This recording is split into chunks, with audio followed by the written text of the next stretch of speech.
অত্যাধুনিক প্রযুক্তিবিদ্যা ও প্রতিযোগিতার সঙ্গে তাল মিলিয়ে বর্তমানে মানুষ কর্মজীবনে অতিমাত্রায় ব্যস্ত হয়ে পড়েছে।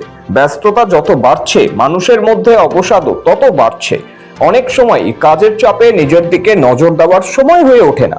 এতে ধীরে ধীরে শরীর মন ক্লান্ত হয়ে ওঠে, আর ক্লান্তি থেকে বাড়ে একের পর এক দুশ্চিন্তা ও শারীরিক অসুস্থতা। আর এই কর্মব্যস্ততা থেকে রক্ষা পেতে মানুষজন একটু নিস্তব্ধ নিরিবিলি জায়গার খোঁজ করতে থাকেন। কিন্তু বর্তমানে কর্মব্যস্ততা মানুষের জীবনকে এতটাই দুর্বিষহ করে তুলেছে যে নিরিবিলি জায়গা খোঁজার মতো সময়টুকু হয়ে ওঠে না তাদের। তবে এবার সে সমস্যার কিছুটা সমাধান মিলতে পারে সিকিম প্রশাসনের এই বিশেষ উদ্যোগের মাধ্যমে। ভারতবর্ষে এই প্রথমবার সিকিমের মুখ্যমন্ত্রী প্রেম সিং তামাংয়ের বিশেষ উদ্যোগে সিকিমের প্যাক ইয়ুং ছোট্ট গ্রাম ইয়াকতেনকে ডিজিটাল নোমাড হিসাবে ঘোষণা করল সরকার।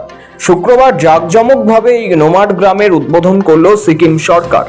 এদিনের এই অনুষ্ঠানে উপস্থিত ছিলেন সিকিমের প্যাকইয়ুং জেলার ডিস্ট্রিক্ট কালেক্টর আগবানী রমেশ আগারওয়াল, স্থানীয় বিধায়ক পামেন লেপচা। এছাড়া উপস্থিত ছিলেন প্রশাসনের একাধিক আধিকারিক। এই গ্রামে যেতে গেলে উত্তরবঙ্গের শহর শিলিগুড়ি থেকে যে কোনো গাড়ি করে প্যাকইয়ুং বাজার পৌঁছাতে হবে, আর বাজার পৌঁছাতেই সেখান থেকে যে কোনো ছোট গাড়িতে করে অনায়াসে পৌঁছে যাওয়া যাবে ওই প্রাকৃতিক সৌন্দর্যে ভরা গ্রামটিতে। সিকিম সরকার মনে করছে এর ফলে একদিকে যেমন পর্যটন শিল্পের জোয়ার নামবে, পাশাপাশি গোটা বিশ্বের কাছে সিকিমের এই অপার প্রাকৃতিক সৌন্দর্যের লীলাভূমি বিশেষ এক উদাহরণ হয়ে থাকবে। গ্রাম্য পরিবেশের, গ্রামের মানুষজনের কৃষ্টি সংস্কৃতি কালচার সম্পর্কে অবগত হবে পর্যটকেরা। একেবারে গ্রাউন্ড লেভেল থেকে গ্রাম্য পরিবেশের এই ঐতিহ্যকে উপলব্ধি করতে সক্ষম হবে।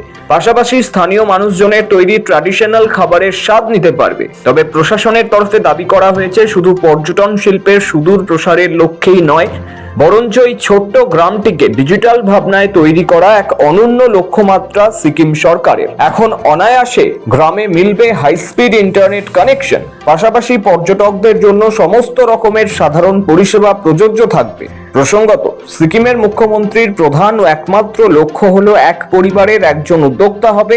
সেই লক্ষ্যকে বাস্তবায়িত করতেই বর্তমানে এই পর্যটন শিল্পে জোর দিয়েছে সিকিম প্রশাসন, যার একমাত্র লক্ষ্য ও অঙ্গ সিকিম প্রশাসন এই গ্রামকে বেছে নিয়েছে। Initially, the program, the concept was there in our district collector, Omni Ronsa's head. So he only,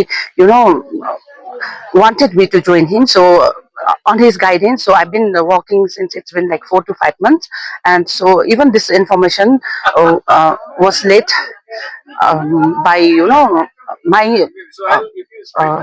additional chief secretary, like even all the department heads, they know about this digital nomad, which is going to actually it is all everyone knows, and they are also very happy because this is going to boost our tourism only. We are going to get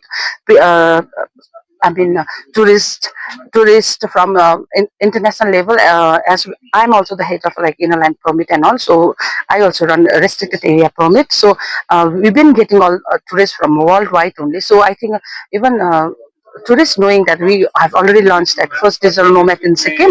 So this initiative is known as Nomad Sikkim Initiative. This is an initiative launched with the vision and mission of our Honorable Chief Minister, जो उनका vision है one family one entrepreneur.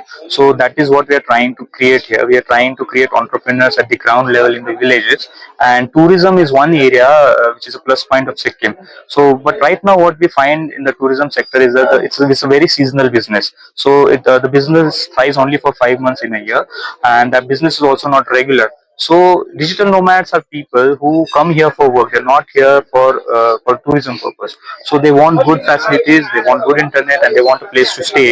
And these people, they are not concerned about the season, the weather. They are just here for work. So the seasonality factor, we wanted to drive it out of the equation. That is why we have launched this Nomad Sikkim initiative. So these digital nomads will be traveling across the year. They'll be staying here for long duration, and thereby they will be creating local employment opportunities for the people of the rural areas of Sikkim. And this is in alignment with the vision of our Honorable Chief Minister, the vision of one family. তাৎপর্যপূর্ণভাবে দেখা গিয়েছে ছোট্ট এই গ্রামটির প্রত্যেকটি পরিবার তাদের জীবন জীবিকা চালায় তাদের নিজ বাসস্থানকে হোমস্টে বানিয়ে। সিকিম সরকারের এই উদ্যোগে গোটা গ্রামে পর্যটন শিল্প আরো ফুলে ফেঁপে উঠবে বলেই দাবি গ্রামবাসীদের। সানি রায়ের রিপোর্ট, সময়, কলকাতা।